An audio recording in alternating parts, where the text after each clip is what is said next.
ಸುದೀರ್ಘ 39 ವರ್ಷಗಳ ಸೇವೆಯನ್ನು ಸಲ್ಲಿಸಿ ಪ್ರಸ್ತುತ ಗೋಪಾಲಕೃಷ್ಣ ಪ್ರೌಢಶಾಲೆಯ ದೈಹಿಕ ಶಿಕ್ಷಣ ಶಿಕ್ಷಕರಾಗಿದ್ದ ಶಿವರಾಮ ಏಣಿಕಲ್ಲು ನಿವೃತ್ತಿ ಹೊಂದಲಿದ್ದಾರೆ.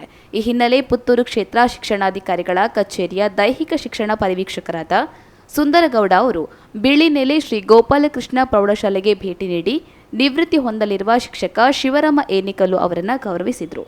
ಕಾರ್ಯಕ್ರಮದ ಅಧ್ಯಕ್ಷತೆಯನ್ನ ಶಾಲಾ ಮುಖ್ಯ ಗುರುಗಳಾದ ವಸಂತಿ ವಹಿಸಿದ್ರು. ಈ ಸಂದರ್ಭದಲ್ಲಿ ಪುತ್ತೂರು ತಾಲೂಕು ದೈಹಿಕ ಶಿಕ್ಷಣ ಶಿಕ್ಷಕರ ಸಂಘದ ಅಧ್ಯಕ್ಷರಾದ ಮೋನಪ್ಪ ಪಟ್ಟೆ, ದೈಹಿಕ ಶಿಕ್ಷಣದ ಪದಾಧಿಕಾರಿಗಳಾದ ಪಾಪೆ, ಮಜಲು ಶಾಲೆಯ ದೈಹಿಕ ಶಿಕ್ಷಣದ ಶಿಕ್ಷಕಿ ಪ್ರವೀಣ ರೈ, ವೇದವ್ಯಾಸ ಶಾಲೆಯ ಮುಖ್ಯ ಗುರುಗಳಾದ ಪ್ರಶಾಂತ ಸೇರಿದಂತೆ ಅನೇಕರು ಉಪಸ್ಥಿತರಿದ್ದರು. ಎಲ್ಲಿಯೂ ಕೂಡ ಯಾರಿಗೂ ಕೂಡ ನನ್ನ ತಂದೆಯವರು ಒಬ್ಬನ ಅಡಿಯಾಳಾಗಿ ಇರಲಿಕ್ಕೆ ನಮ್ಮ ಮಕ್ಕಳನ್ನು ಯಾರ ಮನೆಯಲ್ಲಿ ಕೂಡ ನಮ್ಮನ್ನು ಹಾಕಿಲ್ಲ. ಅದು ಬಹುಶಃ ಅದು ನನಗೇನೋ ಒಂದು ರೀತಿಯ ಒಂದು ಪ್ರೇರಣೆ ಕೊಟ್ಟಿದೆ ಅಂತ ಹೇಳ್ಬೋದು. ಆ ತಂದೆಯ ವ್ಯಕ್ತಿತ್ವ, ಆ ದೃಷ್ಟಿಯಲ್ಲಿ ನಾವು ಬೆಳೆದವರು. ಅದೇನೋ ಒಂದು ಇವತ್ತು ನಮಗೆ ನೀವೆಲ್ಲ ಬಂದು ಬಹುಶಃ ಈ ಸಂಸ್ಥೆಗೆ ಬಂದು ನನಗೆ ನೀವು ಈ ಒಳ್ಳೆಯ ಮಾತುಗಳನ್ನು ಆಡಿದ್ದೀರಿ. ಬಹುಶಃ ಅದು ನನ್ನ ತಂದೆಯವರಿಗೆ ಸಲ್ಲಬೇಕು. ಅದು ಅವರು ಹಾಕಿಕೊಟ್ಟಂಥ ಮಾರ್ಗದರ್ಶನ ಇದ್ದಕ್ಕೆ ಮಾತ್ರ ನಾನು ಇವತ್ತು ಈ ಸ್ಥಾನದಲ್ಲಿದ್ದೇನೆ.